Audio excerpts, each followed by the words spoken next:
সব মিষ্টি কটাই ভাজা হয়ে গেছে। আর দেখুন দেখতে কতটা সুন্দর লাগছে, দারুণ লাগছে কিন্তু মিষ্টিগুলোকে দেখতে। দেখুন মিষ্টিটা কতটা রসালো হয়েছে আর নরম হয়েছে। আর দেখুন একদম ফেটে যাচ্ছে, আমি কেটে দেখাচ্ছি।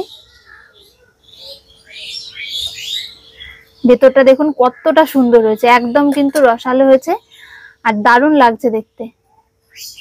নমস্কার বন্ধুরা, প্রিয় রান্নাঘরে আপনাদের সকলকে স্বাগত জানাই আজকের আরো একটা নতুন রেসিপিতে। আজকে আমি আপনাদের সাথে শেয়ার করব একটা দুর্দান্ত রেসিপি। কোনো রকম ময়দা বা ছানা মাখার ঝামেলা ছাড়াই মাত্র কয়েকটা মেরি বিস্কুট দিয়ে কালোজাম বা পান্তুয়া মিষ্টি তৈরি করে দেখাবো। আপনারা কিন্তু অবশ্যই পুরো রেসিপিটা শেষ পর্যন্ত দেখবেন। আর আজকের রেসিপিটা কিন্তু খুবই সহজ, যে কেউ বাড়িতে তৈরি করে নিতে পারবেন। তাহলে চলুন আজকের রেসিপিটা শুরু করি। আজকের এই কালোজাম মিষ্টিগুলো তৈরি করার জন্য আমি এখানে কতগুলো মেরি বিস্কুট নিয়েছি। তো মেরি বিস্কুটগুলোকে আমি প্রথমে গুঁড়ো করে নেব। তার জন্য আমি এরকম একটা মিক্সি জার নিয়েছি, এতে প্রথমে গুঁড়ো করে নেওয়ার জন্য দিয়ে দিচ্ছি। বিস্কুটগুলো ছোট ছোট করে একটু ভেঙে দিচ্ছি।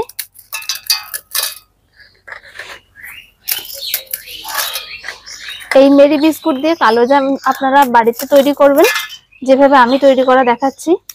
একদম কিন্তু দোকানের মতনই খেতে লাগবে আর খুব সহজে তৈরি হয়ে যাবে।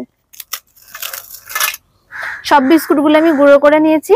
আর এর সাথে আমি এরকম 3টে ছোট এলাচের দানা নিয়েছি, দানাগুলো বের করে এর মধ্যে দিয়ে দিচ্ছি। একসাথে এর সাথে গুঁড়ো করে নেব।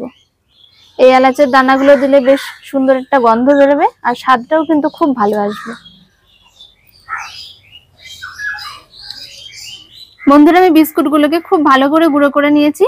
তো মিষ্টিগুলো যাতে একদম মোলায়েম হয় সেই কারণের জন্য আমি আরো একবার চেলে নেব। তো তার জন্য আমি একটা এরকম বড় চালনি নিয়েছি, ছোটগুলোতেও হবে, তো এগুলোতে একটু ভালো হয়। এতে করে একটু চেলে নেব। বিস্কুটের গুঁড়োগুলো আমি চালনির মধ্যে দিয়ে দিচ্ছি।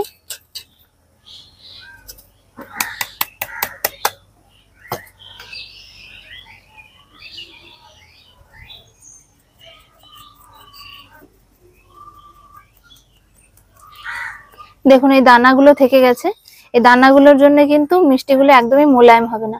তো এইভাবে একটু কষ্ট করে চেলে নেবেন। বিস্কুটের গুঁড়োর সাথে আমি এরকম একটা 10 টাকা প্যাকেটের গুঁড়ো দুধ নিয়েছি, এই দুধটাও মিশিয়ে দেব। তাহলে করে কিন্তু মিষ্টিগুলো খেতে একদম দোকানের মতন লাগবে।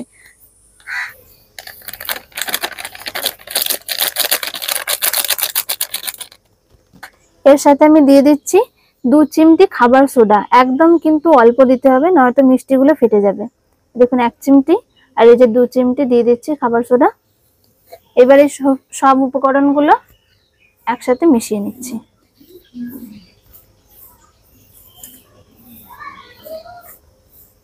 সব উপকরণগুলো আমি ভালো করে মিশিয়ে নিয়েছি। এবার আমি একটু দুধ দিয়ে এই বিস্কুটের গুঁড়োগুলো মেখে নেব। একদম একটা ডোয়ের মতন তৈরি করে নেব। অল্প অল্প করে দিতে হবে। আর এই দুধটা কিন্তু আমি জাল দিয়ে ঠান্ডা করে নিয়েছি।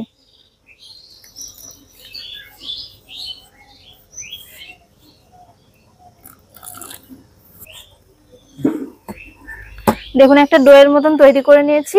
আর এই ডোটা কিন্তু এরকম একটু চ্যাটচ্যাটে হবে, এরকম একটু চ্যাটচ্যাটে থাকবে। কিছুক্ষণের মধ্যে এটা টেনে একদম শক্ত হয়ে যাবে। তো এইভাবে আমি রেখে দিচ্ছি এটাকে। বন্ধুরা, উনুন ধরে গেছে, আমি এটা কড়াই বসিয়ে দিচ্ছি। আর চিনি শিরাটা তৈরি করে নেব প্রথমে। তার জন্য আমি 100 গ্রাম চিনি নিয়েছি, এই চিনিটা আমি কড়াইয়ে দিয়ে দিচ্ছি। আর এই বাটি মেপেই 1 বাটি জল দিয়ে দেব।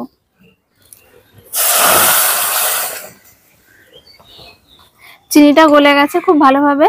তো চিনিটার রসটা কিন্তু আমি খুব বেশি গাঢ় করব না, একটু হালকা চিটচিটে রাখবো। ততক্ষণ এইভাবে একটু নাড়তে থাকি। চিনি শিরাটাতে হালকা একটা চিট ভাব এসেছে। আমি আগেও একবার দেখেছি এরকম একটু হালকা চিটচিট করবে, সেই রকম হলেই হবে। তো আমি শিরাটা এবার নামিয়ে নিচ্ছি। একটার দুটার এরকম কিছুই করতে যাবেন না, তাহলে কিন্তু মিষ্টির মধ্যে একদমই রসটা যাবে না।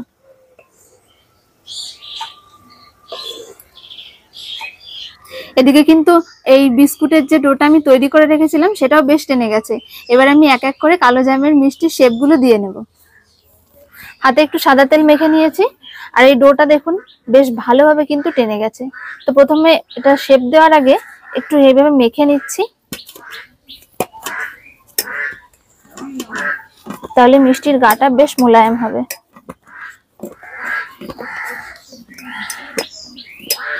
এবারে গোল গোল করে নিচ্ছি।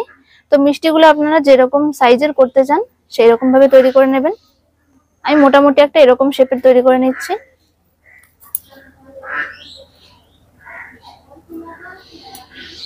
মিষ্টির সাইজগুলো দেখুন আমি এরকম করে রেখেছি একটু, যেহেতু ভাজার পর যখন আমি রসে দেবো একটু ফুলে যাবে।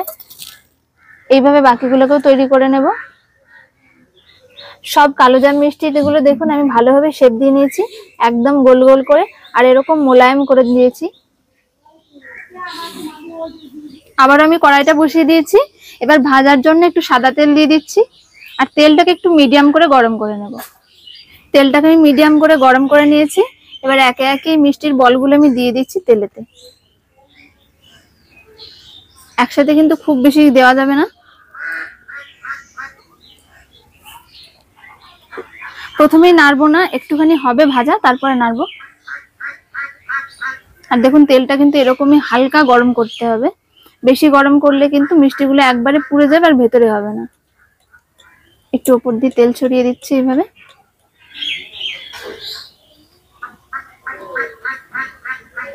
খুব আলতো ভাবে মিষ্টিগুলোকে নাড়াচাড়া করতে হবে। মিষ্টিগুলো যেহেতু খুবই নরম তাই কিন্তু ভেঙে যেতে পারে। মিষ্টিগুলো দেখুন খুব সুন্দরভাবে কিন্তু ভেজে নিয়েছি। আর যেহেতু কালোজাম মিষ্টি তাই একটু কালো কালো করেই ভেজেছি মিষ্টিগুলোকে। এবার তেল থেকে ছেঁকে সরাসরি আমি চিনির শিরার মধ্যে দিয়ে দেবো।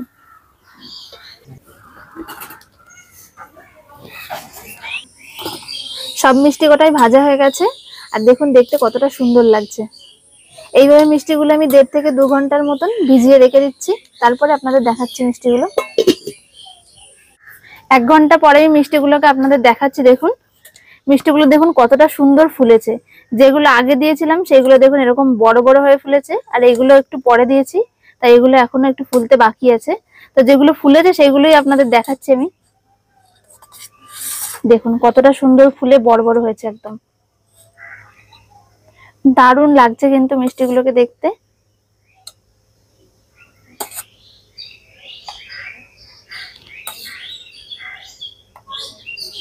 মিষ্টিগুলো দেখাচ্ছি দেখুন কিরকম নরম হয়েছে। যেগুলো আগে দিয়েছিলাম সেগুলোই দেখাচ্ছি। দেখুন দেখুন মিষ্টিটা কতটা রসালো হয়েছে আর নরম হয়েছে। আর দেখুন একদম ফেটে যাচ্ছে, আমি কেটে দেখাচ্ছি। ভেতরটা দেখুন কতটা সুন্দর হয়েছে, একদম কিন্তু রসালো হয়েছে আর দারুণ লাগছে দেখতে। ভেতর অব্দি রস গেছে আর নরম হয়েছে, দেখেই বুঝতে পারছেন। বাড়িতে থাকা মাত্র কয়েকটা উপকরণ দিয়ে আর বিস্কুট দিয়ে খুব সহজে আজকের রেসিপিটা আপনাদের সাথে আমি শেয়ার করলাম। বাড়িতে যখন বাচ্চারা বায়না করবে তখন কিন্তু এইভাবে মিষ্টি বানিয়ে দিতে পারবেন। আর আজকের রেসিপিটা কিন্তু খুবই সহজ, যে কেউ বাড়িতে বানিয়ে নিতে পারবেন। তাহলে আশা করছি আজকের ভিডিওটা আপনাদের সকলের খুব ভালো লেগেছে। ভালো লাগলে অবশ্যই একটা লাইক করবেন এবং কমেন্ট করে জানাবেন। দেখা হচ্ছে পরের ভিডিওতে। সকলে ভালো থাকবেন, সুস্থ থাকবেন। নমস্কার।